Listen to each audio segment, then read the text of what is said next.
A lot of the criticism of C5 seems to be focused on the hasty way that your government put the bill together.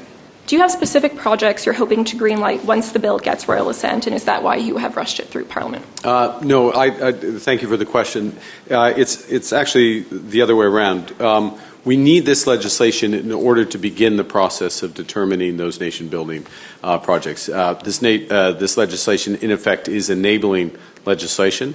It creates the ability to have nation-building projects. It creates the ability to flip, as I said, and as you've seen in legislation, the attitude towards those projects once they are selected, once conditions are put in place, how those projects can move forward as opposed to why.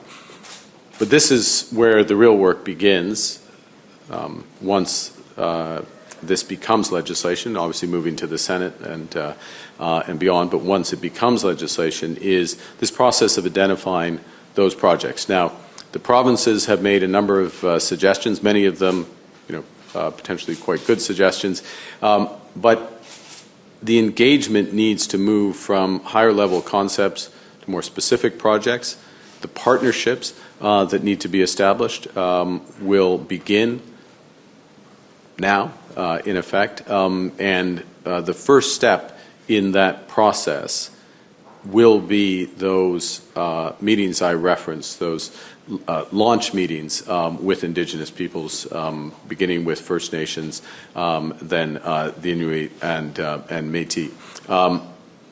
So that's the process to determine them. And last point, the projects obviously do need to meet the criteria that's set out in the bill.